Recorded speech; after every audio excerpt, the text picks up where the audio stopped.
Nakaranas ka na ba ng sitwasyon na habang mas lalo mong hinahabol ang isang tao, mas lalo siyang lumalayo? Parang habang ikaw ay todo effort, siya naman ay parang wala lang. At sa huli, ikaw yung pagod, ikaw yung talo, at ikaw yung nasasaktan. Pero paano kung sabihin ko sa'yo na ayon sa mga Stoic philosophers, ang tunay na paraan para makuha ang pag-ibig ay hindi sa paghabol, kundi sa pagbitaw? Yes, tama ang narinig mo. Minsan, ang pinakamakapangyarihang hakbang para makuha ang respeto at pagmamahal ng iba ay ang hindi sila habulin. Bago natin simulan, nais kong magpasalamat sa mga loyal kong subscribers sa patuloy na pagsuporta sa aking channel. Kayo ang inspirasyon ko sa paggawa ng mga bagong content. Kung bago ka sa channel ko, comment mo na kung taga saan ka. Marami sa atin ang lumaki sa ideya na kapag may gusto ka, kailangan mong ipakita. Kapag mahal mo, ipaglaban mo. Kapag gusto mo siya, gawin mo ang lahat para mapansin ka niya. Sounds romantic, di ba? Parang pelikula. Pero sa totoong buhay, madalas iba ang kinalalabasan. Habang mas nagte-text ka, mas hindi siya nagre-reply.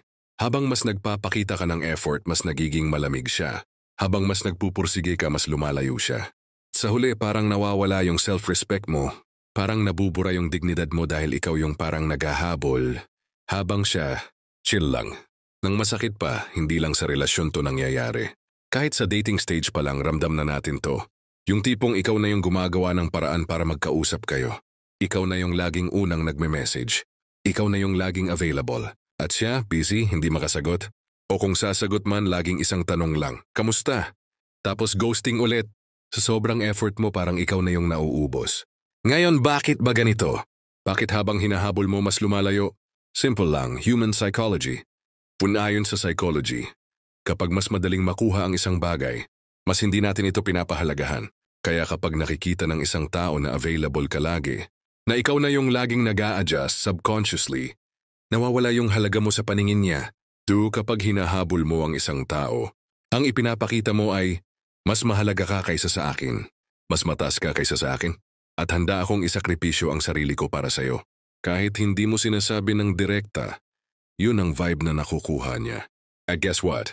Wala nang mas turn off pa diyan. 3. Reverse attraction. Lalo na sa dynamics ng attraction, kapag mas habol ka, mas takbo siya. Natural instinct ng tao na hindi tumutok sa isang bagay na pilit na ibinibigay. Kung titignan mo, halos lahat ng heartbreak na galing sa paghabol ay may parehong ending. Yung hinabol, mas lalo kang binaliwala. Yung nanghabol, nauubos, napapagod, at nawawalan ng respeto sa sarili. Dito pumapasok ang Stoicism. Sabi ng Stoicism, may dalawang bagay na laging dapat mong tandaan. 1. May mga bagay na kontrolado mo. 2. At may mga bagay na hindi mo kontrolado. Guess what? Hindi mo kontrolado kung magugustuhan ka ng isang tao. Hindi mo kontrolado kung babalik siya sa'yo. Hindi mo kontrolado kung magiging loyal siya. Pero ano ang kontrolado mo? Ang sarili mo. Ang paggalang mo sa sarili. Hanggang desisyon mong huwag habulin ang isang bagay na hindi para sa'yo. Marcus Aurelius once said, "If it is not right, do not do it. If it is not true, do not say it." Pwede nating dagdagan. If it is not yours, do not chase it. Yun ay tunay sa wisdom ng Stoicism. Ay hindi pag-alis sa pagmamahal, kundi pag-alis sa pagiging alipin ng paghabol. Kapag hinabol mo ang isang tao na hindi interesado, nawawala ang kapangyarihan mo. Pero kapag pinili mong tumayo, maghintay, at manatiling totoo sa sarili mo, mas lalo kang nagiging attractive. Bakit? Dahil ang tao ay naa-attract sa confidence, hindi sa desperation. Naa-attract sa self-respect, hindi sa self-sacrifice. Naa-attract sa taong kayang magsabing, kung para sa akin ka, mananatili ka. Kung hindi, hindi ko kailangang pilitin. Na-experience mo na ba yung tipong wala ka namang ginagawa, pero mas lalo siyang lumalapit? Yung hindi ka nagpapakita ng sobrang effort, pero siya ang kusang naghahanap sa'yo. Kung minsan napapansin mo, habang mas relaxed ka, mas malapit ang tao. At ito ang sikreto, ang hindi paghahabol, ang pagiging kalmado, confident, at may sariling mundo ay mas nakakabighani kaysa sa lahat ng effort na pwede mong ibigay. Karamihan sa atin kapag may gusto tayo, iniisip natin, kailangan ko siyang ipaglaban. Kailangan kong ipakita kung gaano ko siya kamahal. Kailangan kong iparamdam sa kanya na siya lang. Pero sa sobrang focus natin sa pagpapakita, nakakalimutan natin ang isang malaking katotohanan. Kapag sobra kang nag-effort para makuha ang isang tao, Madalas ang epekto ay kabaligtaran. Halimbawa, yung lalaki na todo bigay ng flowers, chocolates, gifts araw-araw kahit hindi pa sila official. Sa huli, nauuwi lang sa sweet friend. Yung babae na laging available 24/7, parang wala ng sariling oras. Sa huli, nawawala yung mystery at excitement.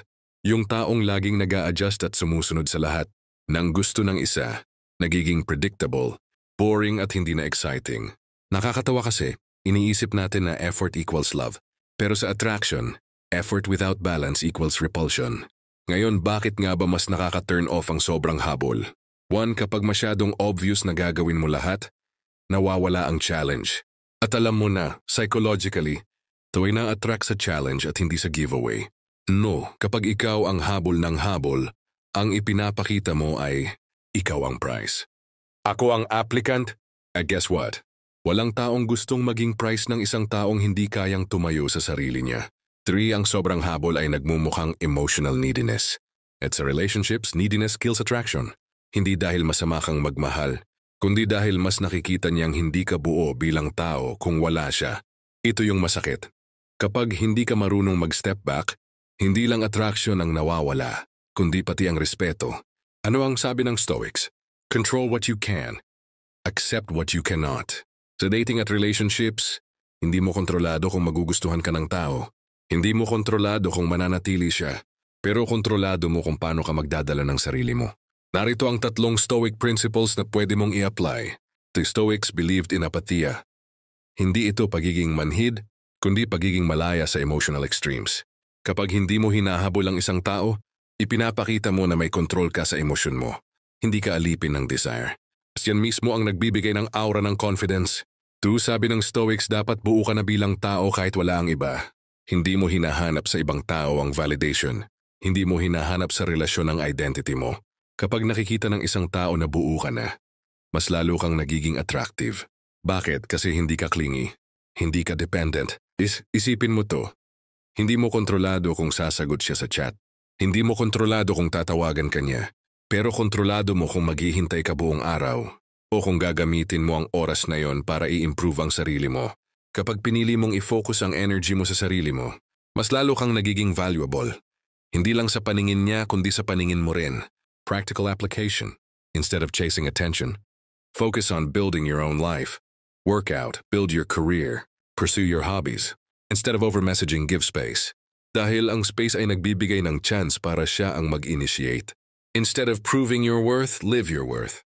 Dahil ang taong tunay na confident, hindi kailangang ipakita ng paulit-ulit natural na lumalabas. Na-experience mo na ba na habang mas nagiging busy ka sa buhay mo, mas lalo kang nagiging interesting sa ibang tao?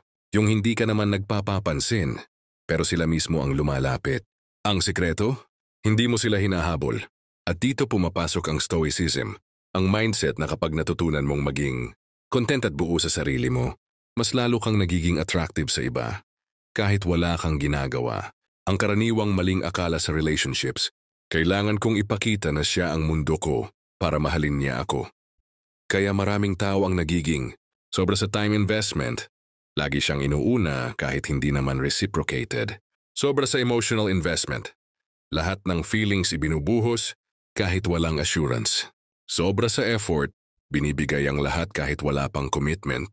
Resulta, burnout, imbalance, at madalas rejection kasi tao ay hindi naa-attract sa pagiging desperate. Tao ay naa-attract sa pagiging self-sufficient. Imagine this, may 2 tao. Yung isa laging online, lagi kang chine-check, lagi kang nandyan, at dahil palaging present parang nawawala ang mystery. Yung isa busy sa sariling growth, hindi palaging available.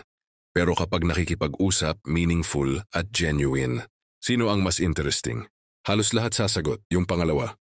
Bakit? Dahil ang tao ay naturally drawn sa mga taong may sariling buhay. Dahil ang tao ay naa-attract sa energy ng independence at self-confidence. Dahil ang taong hindi naghahabol ay may aura ng I am complete, with or without you. At dito nagiging ironic, habang mas pinipilit mong makuha ang isang tao, mas nawawala yung attraction. Habang mas relaxed ka at hindi mo siya hinahabol, mas lalo siyang curious at interesado. Ngayon, paano ginagawa ito ng Stoics? May ilang prinsipyo silang pwedeng i-apply. 1. Stoics believed na hindi mo dapat itali ang kaligayahan mo sa resulta na hindi mo kontrolado. Halimbawa, hindi mo kontrolado kung magugustuhan ka niya. Hindi mo kontrolado kung magiging kayo. Pero kontrolado mo kung paano ka magdadala ng sarili mo, paano ka magre-react at paano mo i-handle ang rejection. At kapag detached ka sa outcome, nagiging natural kang kalmado. At guess what? That calmness is magnetic.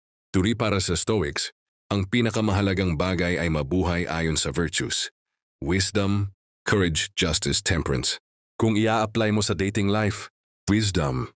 Alam mo kung kailan ka dapat lumapit at kailan dapat umatras. Courage. May lakas ka ng loob na hindi habulin ng isang tao kahit gusto mo siya kasi alam mong hindi healthy. Justice. Marunong kang magbigay ng respeto sa kanya at sa sarili mo. Temperance. Hindi ka sobra, hindi ka kulang. Alam mo yung balance. 3. Isipin mo, panandalian lang ang lahat. Kahit ang crush mo, ang relasyon mo, ang attraction. Lahat temporary. So bakit ka magsasayang ng oras sa walang katumbas na habol kung pwede mong gamitin ang oras na yon para mabuhay ng buo at makabuluhan? Kapag alam mong limitado ang oras, mas pipiliin mong i-value ang sarili mo kaysa humabol sa taong hindi naman interesado. Practical scenarios. Scenario 1, chatting. Instead of spamming messages, magpadala ka lang ng isa. Meaningful. Kung hindi sumagot, huwag mong habulin. Move on ka sa araw mo. Scenario 2, dating. Instead of trying too hard para magustuhan ka, focus on enjoying the moment. Kapag hindi nag-click, at least you learned. Scenario 3, relationship. Instead of losing yourself sa partner mo, keep your own hobbies, friends, and passions. Hindi lang ito healthy. Mas lalo ka ring nagiging attractive kasi may sariling mundo ka. May tinatawag na law of reversed effort. Kapag sobra kang nagpupursige, mas hindi gumagana. Parang tulog. Kapag pilit na pilit kang matulog, mas hindi ka makatulog. Ganon din sa love. Kapag pilit mong hinahabol, mas hindi mo makuha. Solution? Let go. At doon mismo, mas natural siyang dumarating. Kung sasabihin ko sa iyo na ang pinakamalakas mong weapon sa love at dating ay hindi ang pagiging gwapo, hindi ang pera, at hindi rin ang pagiging sobrang sweet, kundi ang kakayahan mong huwag habulin ng isang tao. Maniniwala ka ba? Ito ang sikreto ng mga Stoics. Ang tunay na attractive ay ang taong kayang magpigil, kayang maghintay, at kayang mabuhay ng buo kahit wala ang ibang tao. Tunin ngayon ka sa huling bahagi ng video na ito. Ipapakita ko sa iyo kung paano mo ito tuluyang magagamit sa totoong buhay. Karamihan ng tao, lalo na pag in love, natatrap sa cycle ng paghabol. Kung hindi siya nagre-reply, mas lalo mong gustong mag-message.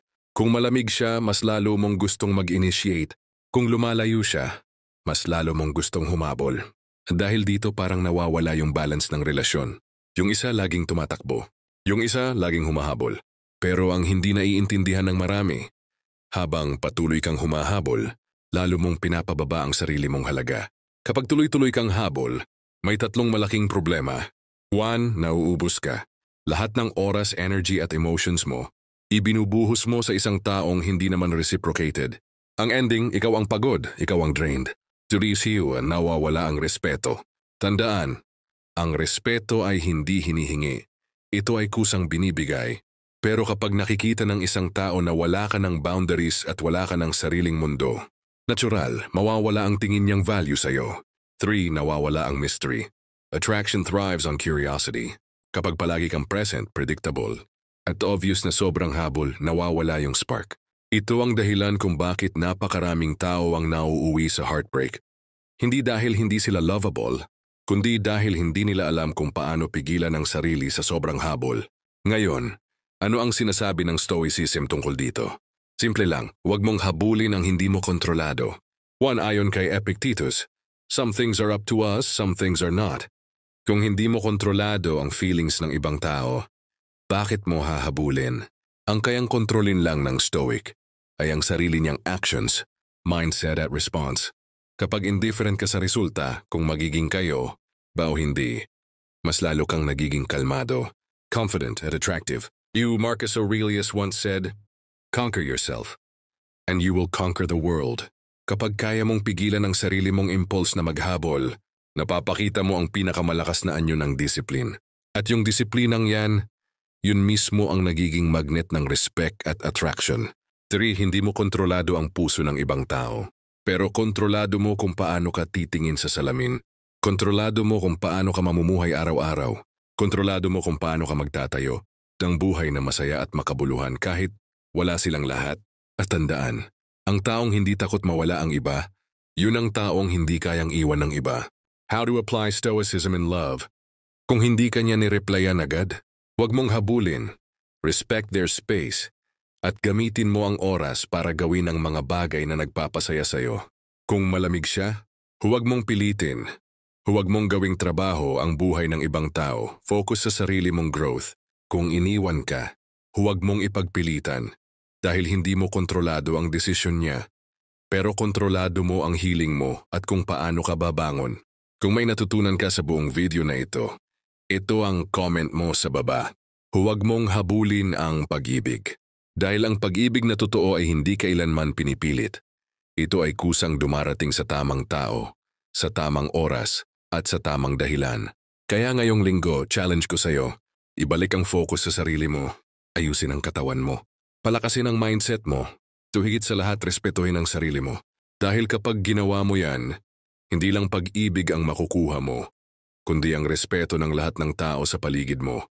Kung nagustuhan mo itong Stoic Dating Mindset Series, huwag kalimutang i-like, share at mag-subscribe at i-on ang notification bell para mas marami pa tayong mapag-usapan tungkol sa stoicism, self-growth at relationships. At tandaan, ang taong hindi naghahabol yun ang taong kusang hinahabol.